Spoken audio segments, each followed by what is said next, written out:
क्या आप अब भी इसी सोच में कि आपका नीट क्रैक होगा या नहीं होगा? अगर आप सिलेबस पढ़ चुके हैं लेकिन फिर भी आपके एमसीक्यू सॉल्व नहीं हो पा रहे हैं, या आपके कॉन्सेप्ट्स क्लियर नहीं हैं, या आपने अभी तक स्टडी शुरू ही नहीं की है, don't worry guys, we are here just for you. तो आज ही ज्वाइन करें हमारा नीट क्रैश कोर्स, जिसमें हम डिस्कस करेंगे की important concepts, mind maps, doubt and difficulties and past year papers, which will definitely boost your confidence. So let's rock your NEET exam with Wasim Sir's tutorials. तो उन्होंने बोला okay, और कैसे हो और क्या चल रहा है, एक काम करो ना, मेरे को व्हाट्सएप पे आपका फोटो भेजो, 2-3 फोटो भेजो, मेरा मूड हो रहा है, I am getting hot and I want to do masturbate. He said this statement. आपने बोला आपका लड़का भी आपको सॉरी बोल रहा हूँ, अभी मैं कुछ नहीं, इसके बाद सॉरी बोल रहा हूँ बस। सॉरी बोलने का मतलब क्या है आपका? सॉरी मैं नहीं बोलता सॉरी। जो भी रीजनेबल पैसे ले लो उनका हम लोगों ने मैडम सिखाई नहीं है, मतलब इज्जत से मेरे को एक बात बताओ, मैं किसी का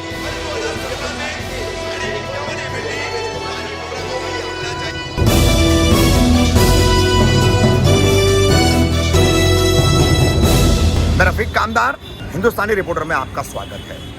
थाने पुलिस आयुक्तालय के अंतर्गत एक पुलिस स्टेशन है वागले स्टेट परिसर में, श्रीनगर पुलिस स्टेशन। अमर तुषानकर नाम का एक गुंडा कैसे यहाँ पर बढ़ता चला गया, कैसे उसकी गुंडई का दायरा जो है, दबंगई का दायरा जो है बढ़ता चला गया, श्रीनगर पुलिस स्टेशन की उसमें कितनी बड़ी भूमिका है, ये हम आपको पहले बता चुके हैं। फिर से एक बार श्रीनगर पुलिस स्टेशन का एक और मामला हमारे सामने आया है।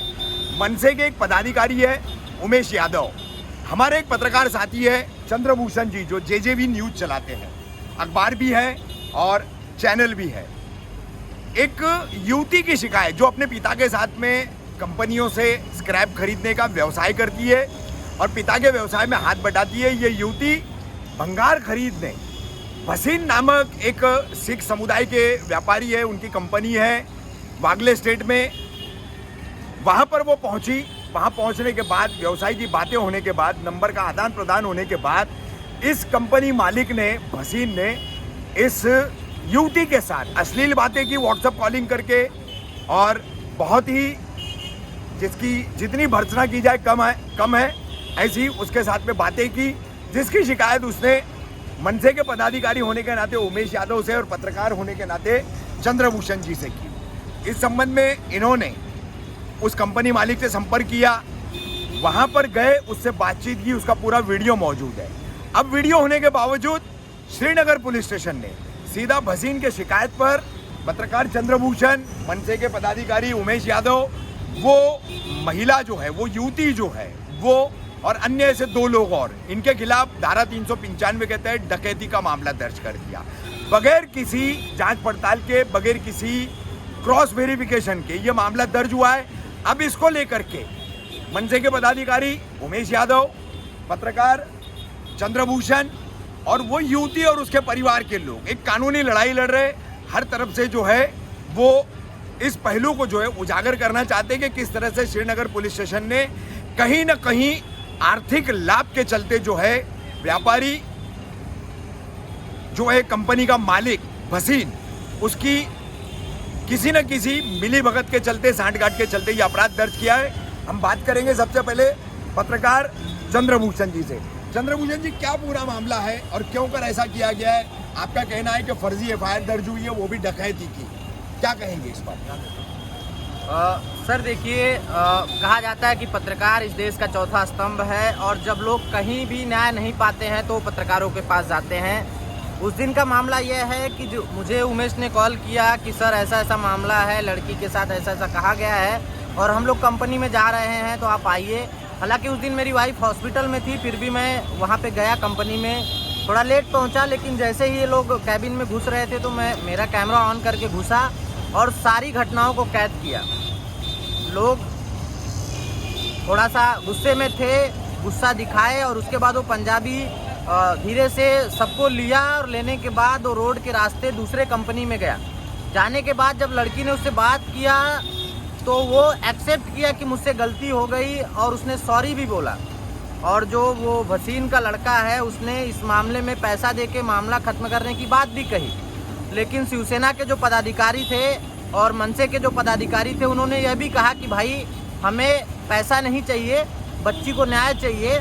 बाद में फिर बच्ची का भी नया शादी हुआ था तो बदनामी को लेके उस मैटर को वहीं दबा दिया गया। और इस मामले में संतोष यादव ने बीट मार्शल को भी बुलाया, जो राठौर करके बीट मार्शल है, उसके साथ एक बंदा कोई और आया था, उसका नाम नहीं पता है, और उनके सामने सारा मामला सुलझ गया।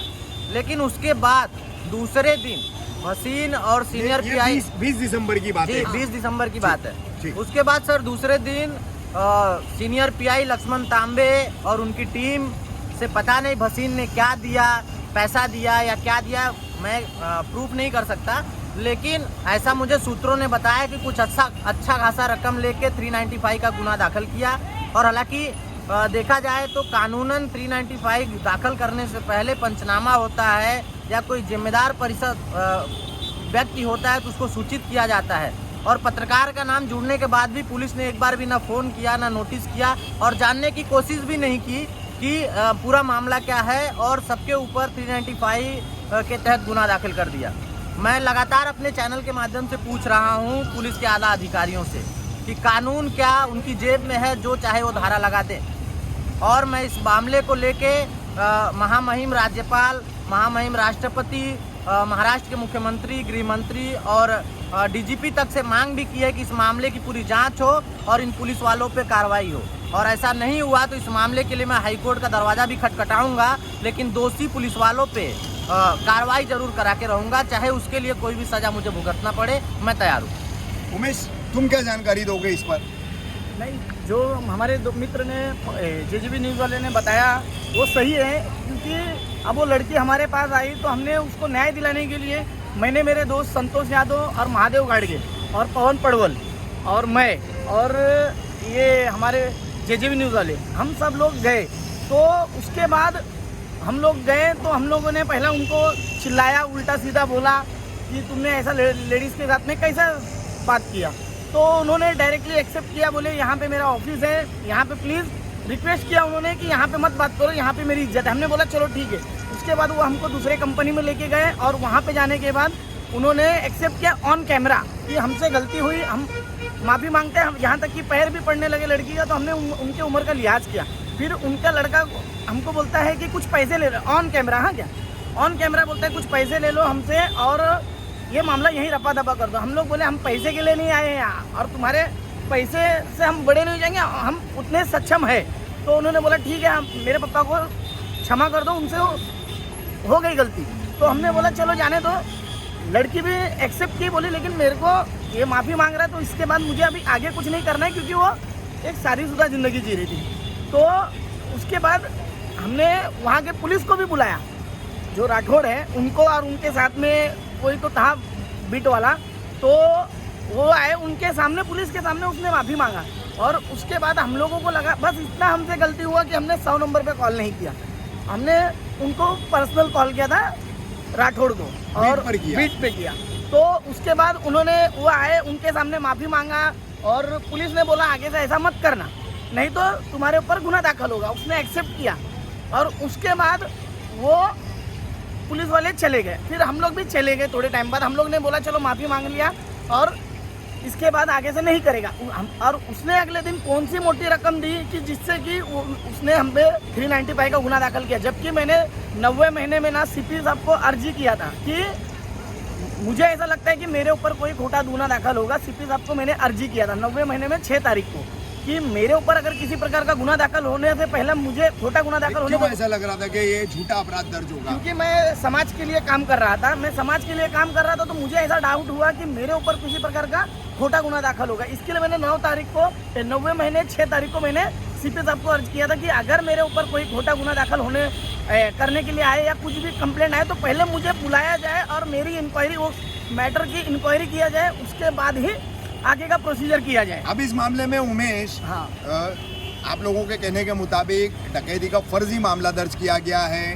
राजनीतिक दलों के पदाधिकारी और एक पत्रकार को इसमें जो है एक कंपनी के मालिक के कहने के ऊपर पुलिस ने अपराधी बना दिया है। तो इसमें आप महाराष्ट्र के मुख्यमंत्री उद्धव ठाकरे जी, गृह मंत्री दिलीप वलसे पाटिल जी और महाराष्ट्र स्टेट के डीजी संजय पांडे जी, इनसे क्या अनुरोध करना चाहोगे? किस तरह की जांच की मांग करो? मैं यही अनुरोध करूंगा कि इस मामले की पूरी जांच हो और जो भी पुलिस वाले वहां पे आए थे उनका क्लियर निकाला जाए और इस मामले की तह तक जाए। जिसने भी जो भी इसमें आरोपी पुलिस वाला होगा जिसने ये खोटा गुना दाखिल हम पे किया है, क्योंकि ये 395 का गुना दाखिल है और हम लोग समाज सेवक थे, हम लोग जनता की सेवा कर रहे थे और इन लोगों ने हमारे पर खोटा गुना दाखिल ऐसा किया जिससे कि हमारा एरिया में पूरी तरह से नाम खराब हो गया है। हम लोगों को ये रॉबरी के नाम से हम लोगों को जाना जा रहा है आज के डेट में। तो मेरी यही मांग है कि इस मामले में जो भी दोषी पुलिस वाला होगा जिसने ये खोटा गुना दाखिल किया उनके ऊपर सख्त से सख्त कार्रवाई की जानी चाहिए और उनको दोषी करार करना चाहिए। ना क्यों मस्का लगाने का है। मैं बोली चुके तो उन्होंने बोला ओके और कैसे हो और क्या चल रहा है, एक काम करो ना, मेरे को व्हाट्सएप पे आपका फोटो भेजो, 2-3 फोटो भेजो, मेरा मूड हो रहा है, I am getting hot and I want to do masturbate. He said this statement. बाद में परसों क्या कर रहे हो, मेरा लड़का ऑफिस में नहीं रहेगा, ऑफिस में मत मिलना मेरे को, एम्प्लॉइज वगैरह रहेंगे कैबिन में, मैं आपको बाहर मिलता हूँ, हम लोग बाहर ही मिलते करके। Now say what to do yesterday sir. अभी आप बताओ, अभी आप बोलो। अरे ऐसा माफी मांगो ना यार। सॉरी बोल आपने किया इसके लिए, आपने किया इसके लिए आप चुप बैठो अभी। आपने किया इसलिए चुप बैठे ना। साथ दिया था हम लोग, ऐसे नहीं आते हम लोग, उनकी तरफ से नहीं, हम लोग पक्ष की तरफ जाए। हम लोग ऐसा सामान्य नागरिक नहीं है और हम लोग फुकट नहीं आएगा, हम लोग और किसी लड़की को आप ऐसे बोलोगे, अभी आपका भी उम्र देखो, आपने बोला आपका लड़का भी आपके सॉरी बोल रहा हूँ, अभी मैं कुछ नहीं, इसको सॉरी बोल रहा हूँ बस। सॉरी बोलने का मतलब क्या है आपका? सॉरी सॉरी मैं आपको बोलता हूँ सॉरी। सॉरी मतलब नहीं इतना सा विषय सॉरी कह रहा नहीं, सुनो चलो पुलिस स्टेशन, हम लोग हमको कंप्लेंट करना। हाँ, ऐसा नहीं होता सर कि तुम कुछ भी करके सॉरी बोल देगा। किसके भी बहन बेटे तुम बोले रात से मेरा हस्बैंड का झगड़ा चालू, मेरे घर में प्रॉब्लम, अब मैं क्या करूँ उसके लिए? उनका आदमी अच्छा सॉरी सुन रहा था, अगर उन्होंने मैंने बोला रिकॉर्डिंग तो कराया। बस बोला तो नहीं, सॉरी एक्सेप्ट करो। जो भी रीजनेबल पैसे ले लो उनका। ए भाई पैसे के लिए हम लोगों ने मैडम सिखाई नहीं है। इज्जत मतलब इज्जत मेरे को एक बात बताओ, अगर मैं किसी का नुकसान किया तो मैं कैसा भरपाई करूँ? या मैंने क्या बोला? इमोशन हर्ट करने के लिए नहीं बोला, इमोशन हर्ट करने। मेरी बात सुनो, आप बोल रहे हो पैसे का विषय, मतलब आप किसी भी लड़की को बिलीव ही नहीं करता, उल्टा मतलब निकाल रहे हो, अगर ऐसा बोला सर क्या मालूम है क्या? मैं आपकी क्यों इज्जत कर रहा हूँ मालूम है क्या? आप हमारे